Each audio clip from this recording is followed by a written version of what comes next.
idea of the too big to fail that happens with opening opposition, and then fill in the gap that goes with opposition point from opening government as to why these high positive externality sectors are starved of credit and therefore necessitate this specific kind of injection.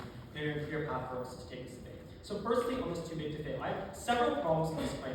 The first thing is that these sectors still have a level of competition. That is, there is a constant demand for these things like healthcare and infrastructure, and it's very fractured. It's very hard to consolidate a market like infrastructure when you're developing across the United States, where there's a lot of different states that require a lot of different technologies, and that are very, very credit intensive and require a lot of capital, which means there's a litmus test as to how much you can grow within these specific kind of sectors. To that extent, the competition already makes it possible that because you have this, it means you're unable to take the most risky types of decisions, because then after if you fail or you do not do well, that means that you are harmed by your competitors. So this is a level of mitigation that happens here. The second thing is that there's only a limited amount of credit you can take. And these are very expensive projects, which means that you cannot take an infinite amount of money, even to the extent that this credit is available. But lastly, and most deadly, I think, to this case, is that these projects are awarded for long-term completion. Things like, for example, roads are only feasible if you actually build them in the first place. Things like, for example, maintaining healthcare only exists when you have it in perpetuity, which means that there's an instructed structural decision in order to make sure that this is done well. So the whole point is why I asked about POI,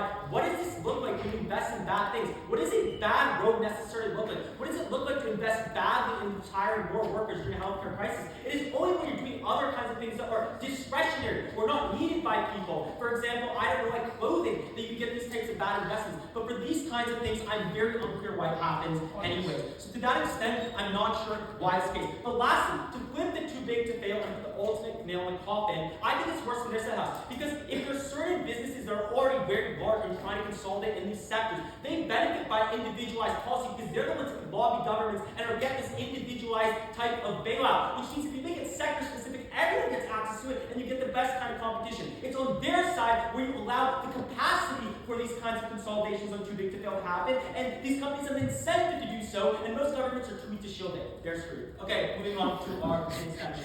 Why high positive externality sectors are starved out of credit? So, a couple of reasons. Firstly, it's important to understand the nature of these businesses. That is, they're very capital intensive, which means they require perpetual amount of cash flow to maintain because they're very expensive. These are not lump sum projects. They require a lot of human capital in terms of labor to work to continue to build things. You need a lot of resources, which means they are very much subject to credit shortages. That is, the moment that you, for example, have been lump sum paying, when you've been paying for all these different things for over a certain amount of time, they fail at the moment when you do not give them enough money at that moment. Which means on a threshold level, the infrastructure comes to a complete standstill. Or on a scalar level, healthcare can decrease because you hire less people. The response we hear at opening of opposition is that, you just keep workers because you need them.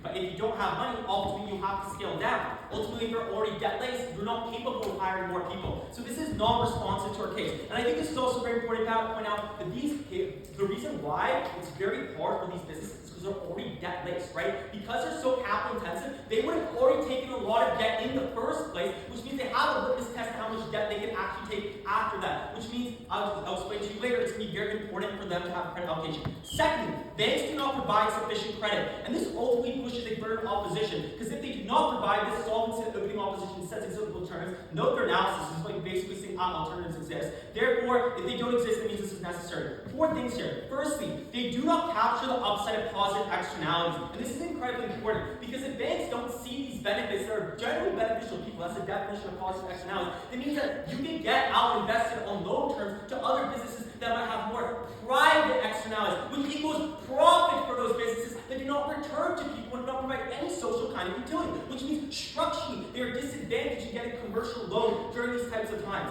and generally. Secondly, banks have an incentive to be more concerted because their revenue flows from past loans or other things reduced, which means they're not collecting as much money in times of crisis, which means this looks like, one, buying the bottom of the bank's liquidity and not deploying it, or two, being more conservative in some kind of non-productive investments, which is why you use, for example, this is why general tools like quantitative easing and interest rate and just giving banks money non-specifically is very bad, because this money ends up flowing to safe assets, it ends up flowing to non-productive things, like for example, housing and everything else, through these smaller kinds of loans that are not long-term in nature and are not risky, which means you're able to do it. And on the counterfactual, when you do try to grant these loans on our side, like these other kinds of loans from these banks, they have incredibly high credit ratings, or sorry, interest rates, or they're just completely inaccessible. They're not willing to provide you these kinds of loans. So ultimately speaking, there's there's a level of credit market crowding out. Very simple. The other actors that are not productive take it because the banks acting on their personal private incentives do so, which means these businesses get fundamentally starved. So ultimately speaking also, in times of supply crisis and high inflation, you might need to increase your interest rate, which further screws these types of businesses because they already have a lot of loans, the interest rates go up, it takes further from the bottom or top line in terms of investment trends that project done. Lastly, governments do not account for this. And this is because, one, they want to do popular things like direct money transfers. Look at Trump, for example, because this is an effective direct re-election, not, for example, these businesses failing or not being productive and creating productive growth in the future. But second, during times of crisis, there's a lot of instability, political uncertainty, gridlock, and there's a disagreement on what to do with respect to fiscal policy. This creates a necessity. Before I continue, yes? So your speech literally proved that high-risk sectors with long-term investments are not guaranteed to succeed. I prefer that you invest in things that are stable and not going to fuck over you.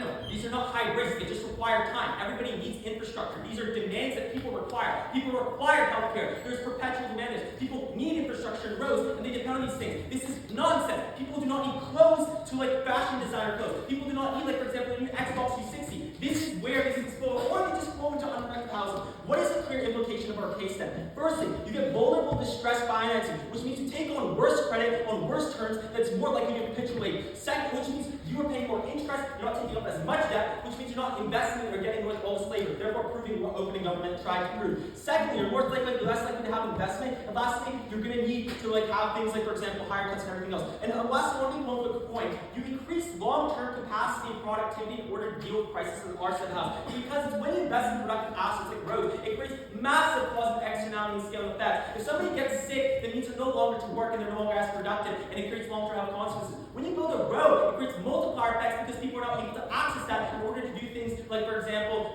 start a business and everything else. So ultimately speaking, you make your economy more counter-cyclical and being able to deal with future crises. So firstly, these are good businesses to invest in. You direct inject money, people need this type of stuff, counter-opening opposition. But secondly, we fill in the void explaining why we specifically need this solution, therefore solving the problem.